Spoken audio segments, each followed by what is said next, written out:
Okay, let's dive into a story that is just incredibly complex. It's a story about massive power, deep, dark secrets, and truly horrific abuse. To even begin to understand what happened, we've got to untangle this massive web of influence, money, and crime that goes all the way to the top of society. Right at the center of this whole thing are these massive questions that people are still demanding answers to. You've got this island paradise that was anything but, a network of some of the world's most powerful people, and of course, a death in a maximum security jail cell that, well, a lot of people just don't believe was a suicide. You've probably heard the buzzwords, right?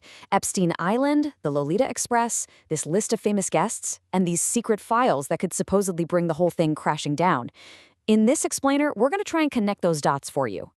So to really get this, we have to start at the epicenter of the whole operation, a private island down in the Caribbean. I mean, understanding this place is absolutely key to understanding the crimes that happen there. Yeah, this was not just some vacation spot, it was basically a 72-acre fortress, meticulously designed for secrecy. You had the luxury villa and the private docks, sure, but then there was this bizarre temple-like building and even suspected underground tunnels, maybe so people could move around without being seen. Everything was watched by CCTV, and when raids finally happened, they found strange hormonal medicines, which is just another creepy layer to this whole disturbing mystery. So the big question is, how on earth did one guy build such a sinister kingdom?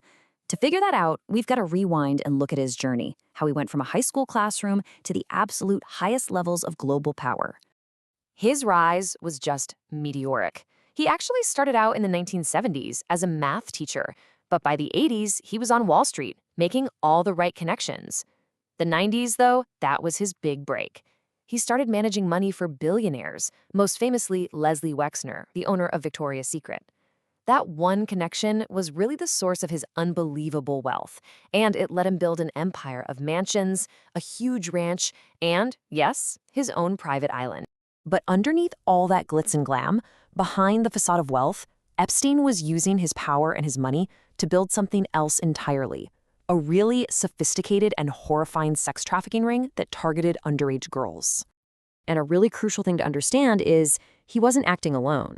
This was a two-person operation.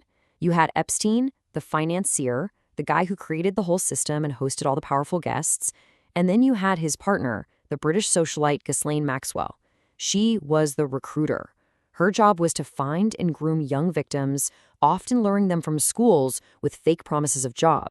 This entire criminal enterprise was pretty much protected and amplified by his powerful social circle. I mean, the guest lists included former presidents like Bill Clinton, who flew on Epstein's private jet 26 times. Donald Trump was a friend back in the 90s, though they apparently had a falling out. And of course, there was Britain's Prince Andrew, whose connection would end up causing a massive crisis for the royal family.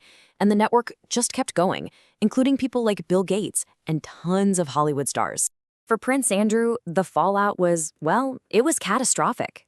He was accused of abusing a 17-year-old victim, and he ended up paying a multi-million-dollar settlement. He was stripped of his royal duties and his military titles. The scandal just rocked the British monarchy to its absolute core. Now, you might think all this came out recently, but Epstein's crimes actually first came to light way before his final arrest. His first run-in with the law ended in what a lot of people have called one of the biggest failures of justice in modern American history. Okay, so let's walk through this because it's wild. Back in 2008, Epstein was facing life in prison, but his lawyers secretly cut this non-prosecution deal with the U.S. attorney at the time, Alexander Acosta, a deal that was completely hidden from the victims. And the result? Instead of life in prison, he got just 18 months in a county jail. And get this, he was allowed out for work release 6 days a week. He ended up serving only 13 months. It was a sweetheart deal that protected not just him, but pretty much everyone in his network. But, the story didn't just end there. Years later, thanks to some really courageous journalism and the victims who just wouldn't stay silent, the system that failed them was finally forced to deal with its past.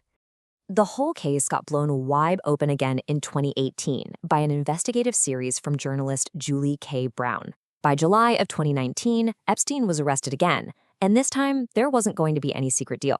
But then, just a month later, before he could even stand trial, he was found dead in his cell.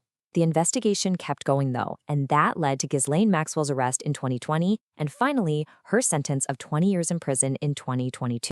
So the official ruling was suicide.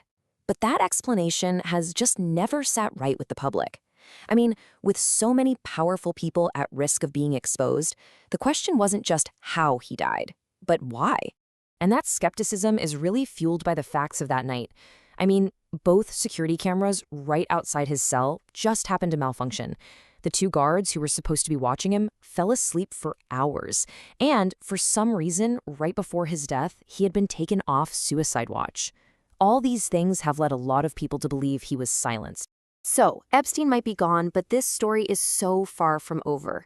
The aftermath is still unfolding, with huge financial consequences and this slow, painful fight to get the full truth out of sealed court documents. After he died, a victim compensation fund was set up using his massive estate. So far, it's paid out over $121 million to more than 150 survivors, which is a tangible form of restitution, I guess, but it feels totally inadequate for the lives he destroyed. And then you have the files. Thanks to ongoing court orders, thousands of pages of documents from lawsuits against Epstein and Maxwell have been unsealed, and they're slowly revealing more names and more details. But honestly, what's been released is just the tip of the iceberg. There's a huge amount of information that is still sealed, hiding the full extent of this network. The scale is just staggering. This quote really puts it into perspective.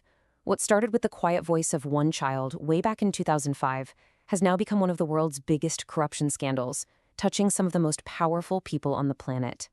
Which leaves us with one final and pretty chilling question. Jeffrey Epstein is dead. His main partner in crime is in prison. But with so much information still hidden from all of us, are his secrets and the secrets of everyone in his network really buried with him?